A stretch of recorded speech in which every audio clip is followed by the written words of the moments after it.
naipes, los juegos de naipes. ¿De dónde sale esa simbología, esos diseños, esos dibujos?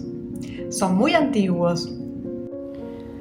Bueno, se sabe que muchos de los juegos que fueron conocidos y populares durante el periodo medieval, en realidad, codificaron en sus símbolos y en sus reglas conocimientos aprendidos que pocos sabios podían comprender.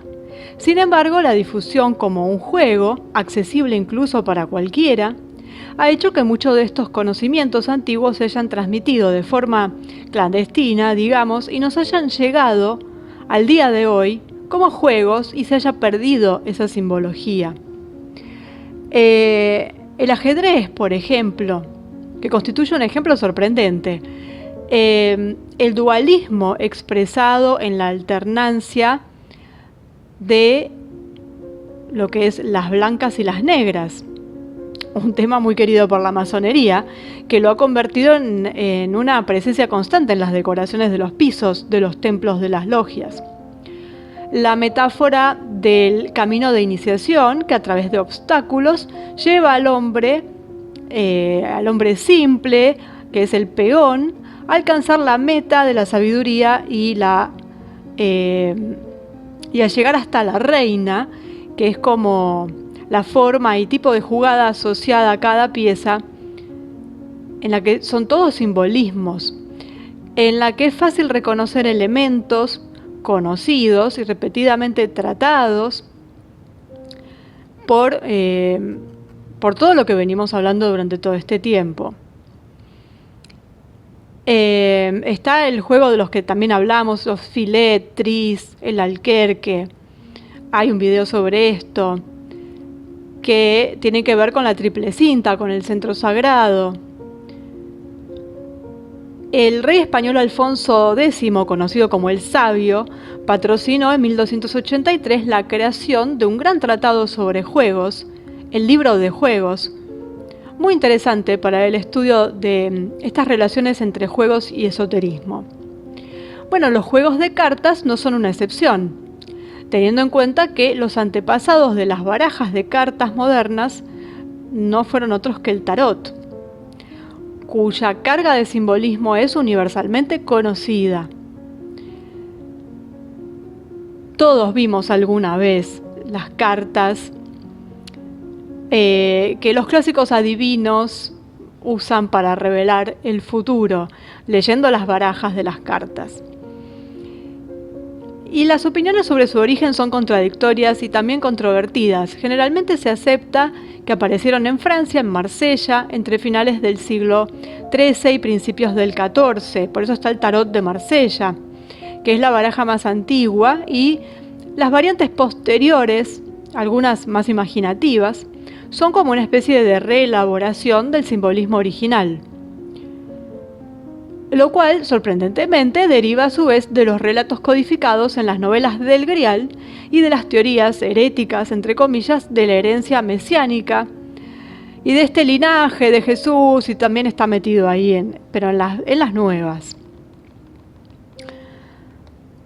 Bueno, indagando entre las antiguas tradiciones de Irlanda, por ejemplo, descubrimos que los míticos Tuatha de Danann son deidades irlandesas venidas de Occidente y representantes sobrenaturales de la llamada pequeña gente, la de los elfos, regalaron a los hombres 4 objetos sagrados, dotados con poderes especiales, y eran la espada de Nuada, que una vez desenvainada nunca carecía de su víctima, el caldero de Dagda, que era como una especie de cornucopia que ofrecía alimento continuamente sin vaciarse nunca, la lanza de Lugh, una terrible arma que arrojaba chispas y sangre, capaz de dar invulnerabilidad a quienes la empuñan, y Liafail, la piedra de la coronación o piedra del destino, que legitimaba las coronaciones reales, emitiendo un grito cada vez que un rey digno de este oficio la pisaba.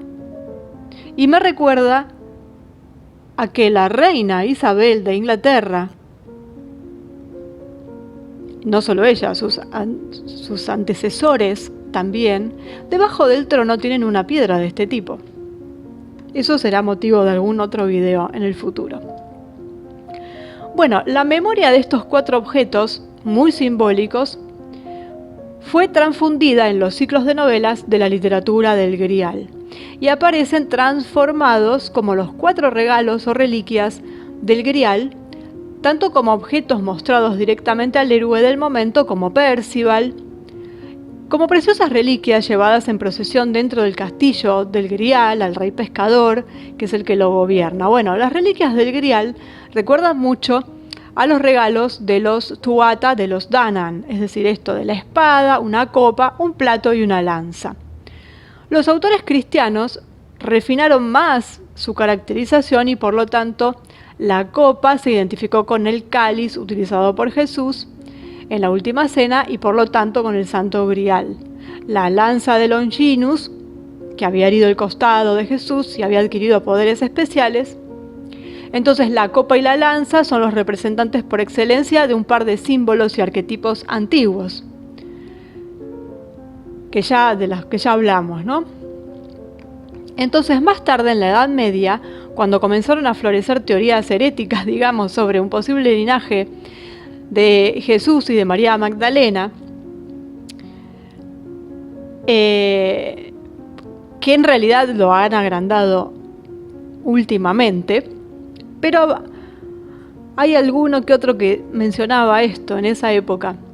Bueno, esos elementos que surgen de las novelas del Grial se codificaron en un complejo simbolismo en las cartas del tarot.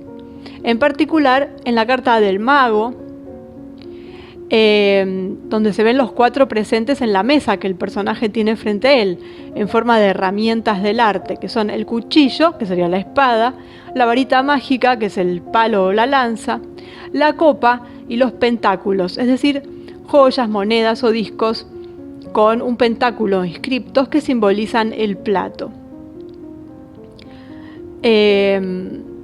Bueno, no solo eso, también se convirtieron en los 4 palos de los arcanos menores: espadas, bastones, copas y monedas, o en otros lugares le dicen oros.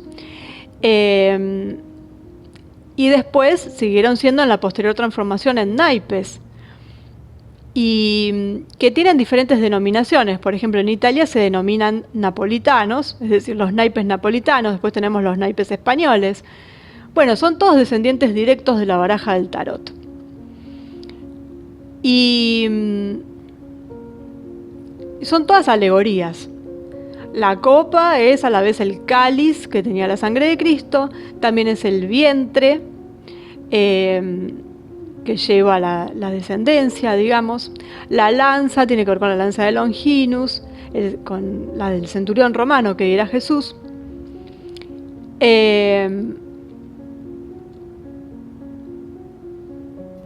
Supuestamente el palo haría referencia a ese árbol de Isaí,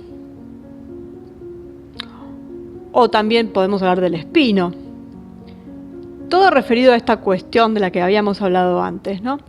Y la espada es una referencia al poder generador masculino que se opone al femenino, representado por la copa.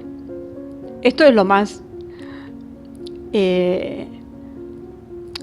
real de lo que podemos hablar, ¿no? La espada y la copa son evidentes.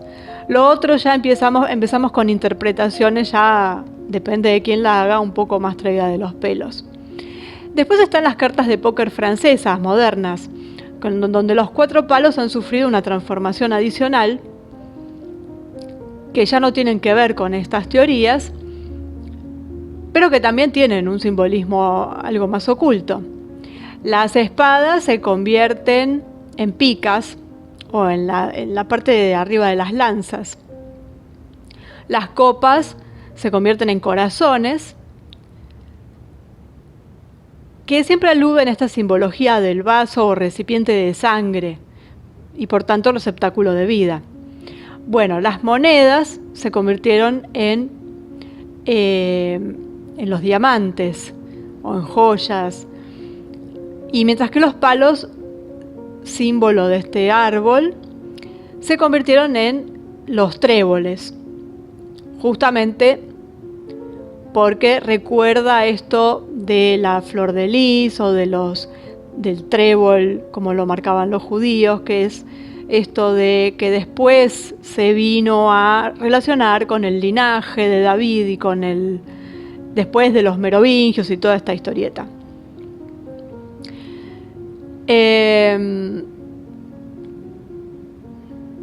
Por supuesto están aquellos teóricos que dicen que, por lo tanto, la Iglesia durante la Edad Media prohibía el juego de cartas porque hablaban de este linaje.